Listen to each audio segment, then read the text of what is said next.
Hey Erwin, this is Miss Hong, and I'll be reading Chapter 8, What Happened After Dinner. And now, said Lucy, do please tell us what's happened to Mr. Tumnus. Ah, that's very bad, said Mr. Beaver, shaking his head. That's a very, very bad business. There's no doubt he was taken off by the police. I got that from a bird who saw it done.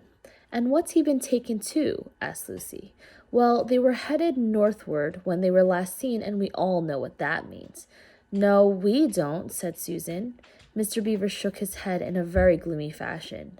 I'm afraid it means that they are taking him to her house, he said. But what'll they do to him, Mr. Beaver? Gasped Lucy. Well, said Mr. Beaver, you can't exactly say for sure, but there's not many taken there that ever comes out again. Statues. All full of statues, they say it is, in her courtyard and up the stairs and in the hall. People she's turned, he paused and shuddered, into stone. But, Mr. Beaver, said Lucy, can't we? We must do something to save him. It's too dreadful, and it's all on my account. I don't doubt you'd save him if you could, dearie, said Mrs. Beaver, but you've no chance of getting into that house against her will, or ever coming out alive. Couldn't we have some stratagem? Said Peter. Couldn't we dress up as something, or pretend to be, peddlers, or anything, or watch till she was gone out, or, hang it all, there must be some way. This fawn saved my sister at his own risk, Mr. Beaver. We can't just leave him to have that done to him. It's no good, son of Adam, said Mr. Beaver. No good you're trying, you of all people. But now that Aslan is on the move, yes, tell us about Aslan, said several voices at once. For once again that strange feeling, like the first signs of spring, like good news, had come over them. Who is Aslan? Asked Susan. Aslan, asked Mr. Beaver. Why, don't you know? He's the king. He's the lord of the whole wood. But not often here, you understand. Never in my time or my father's time. But the word has reached us that he has come back. He is in Narnia at this moment. He'll settle the White Queen all right. It is he, not you, that will save Mr. Tumnus. She won't turn him into stone too, said Edmund. Lord love you, son of Adam. What a simple thing to say, answered Mr. Beaver with a good laugh. Turn him into stone? If she could stand on her 2 feet and look at him in the face, it'll be the most that she can do, and more than I expect of her. No, no, he'll put all to rights, as it says in the old rhyme in this part. Wrong will be right when Aslan comes in sight. At the sound of the roar, sorrows will be no more. When he bares his teeth, winter meets its death. And when he shakes his mane, we shall have spring again. You'll understand when you see him. But shall we see him? Asked Susan. Why, daughter of Eve, that's why I brought you here. I'm to lead you where you shall meet him, said Mr. Beaver. Is he a man? Asked Lucy. Aslan a man, said Mr. Beaver sternly. Certainly not. I tell you, he is the king of the wood, and the son of the great emperor beyond the sea. Don't you know who is the king of beasts? Aslan is a lion, the great lion. Oh, said Susan, I thought he was a man. Is he quite safe? I shall feel rather nervous about meeting a lion. That you will, dearie, and make no mistake, said Mrs. Beaver. If there is anyone who can appear before Aslan without their knees knocking, they're either braver than most or else just silly. Then he isn't safe, said Lucy. Safe, said Mr. Beaver. Don't you hear what Mrs. Beaver tells you? Who said anything about safe? Course he isn't safe, but he's good. He's the king, I tell you. I am longing to see him, said Peter, even if I do feel frightened when it comes to the point. That's right, son of Adam, said Mr. Beaver, bringing his paws down on the table with a crash that made all the cups and saucers rattle. And so you shall. Word has been sent that you are to meet him, tomorrow if you can, at the stone table. Where's that? Asked Lucy. I'll show you, said Mr. Beaver. It's down the river, a good step from here. I'll take you to it. But meanwhile, what about poor Mr. Tumnus? Said Lucy. The quickest way you can help him is by going to meet Aslan, said Mr. Beaver. Once he's with us, then you can begin doing things. Not that we don't need you to, for that's another of the old rhymes. When Adam's flesh and Adam's bone sits at Cair Paravel enthroned, the evil time will be over and done. So things must be drawing to an end near, now that you've come, and he's come. We've heard of Aslan coming into these parts before, long ago. Nobody can say when, but there's never been any of your race here before." "That's what I don't understand, Mr. Beaver," said Peter. "I mean, isn't the witch herself human?" "She'd like us to believe it," said Mr. Beaver, "and it's on that she bases her claim to be queen. But she's no daughter of Eve. She comes of your father's Adam." Here Mr. Beaver bowed. "Your father Adam's first wife. Her they called Lilith, and she was one of the Jinn. That's what she comes from on one side, and on the other side she comes from giants. No, there isn't a drop of real human blood in the witch." "That's why she's bad all through, Mr. Beaver," said Mrs. Beaver. "True enough, Mrs. Beaver," he replied. "There may be two views about humans, meaning no offense to the present company, but there's no two views about things that look like humans and aren't." "I've known good dwarfs," said Mrs. Beaver. "So have I, now that you come to speak of it," said her husband, "but precious few, and they were the ones least like men.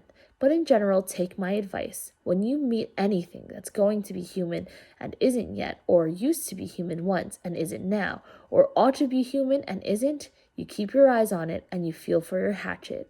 And that's why the witch is always on the lookout for any humans in Narnia. She's been watching you for this many a year, and if she knew that there were 4 of you, she'd be more dangerous still." "What's that to do with it?" asked Peter. "Because of another prophecy," said Mr. Beaver.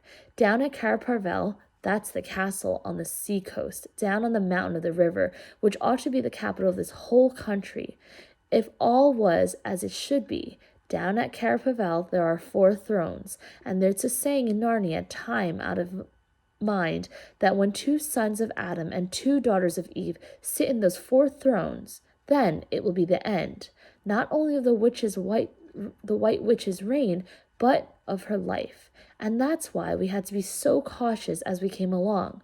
For if she knew about you 4, your lives wouldn't be worth a shake of my whiskers."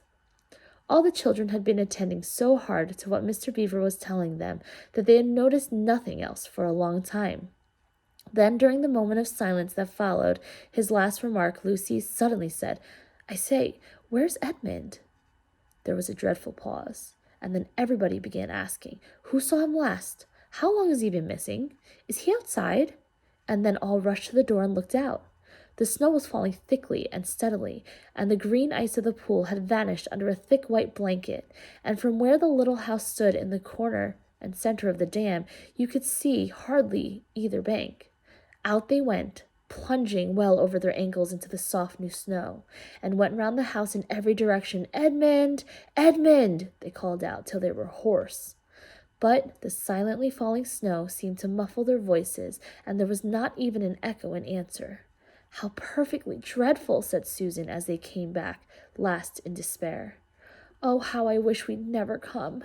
"What on earth are we to do, Mr. Beaver?" said Peter. "Do?" said Mr. Beaver, who was already putting on his snow boots. "Do? We must be off at once. We haven't a moment to spare. We'd better divide into 4 search parties," said Peter, "and all go in different directions. Whoever finds him first must come back here at once and—" "Search party, son of Adam?" said Mr. Beaver. "What for?" "Why, to look for Edmund, of course." "There's no point looking for him," said Mr. Beaver. "What do you mean?" said Susan. "He can't be far away yet. And we've got to find him. What do you mean when you say there's no use looking for him?" "The reason there's no use looking," said Mr. Beaver, "is we already know where he's gone." Everyone stared in amazement. "Don't you understand?" said Mr. Beaver. "He's gone to her, to the White Witch. He has betrayed us all." "Oh, Shirley, oh, really?" said Susan. "He can't have done that." "Can't he?" said Mr. Beaver, looking very hard at the 3 children, and everything they wanted to say died on their lips, for each felt suddenly quite certain inside that this was exactly what Edmund had done. "But will he know the way?" said Peter. "Has he been in this country before?" asked Mr. Beaver. "Has he ever been here alone?"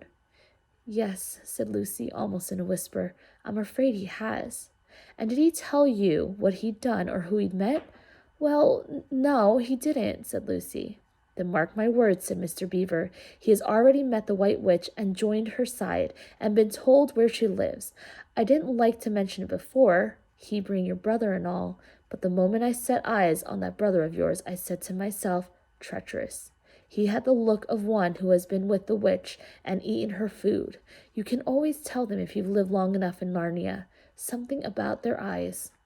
All the same, said Peter in a rather choking sort of voice, we still have to go and look for him. He's our brother after all.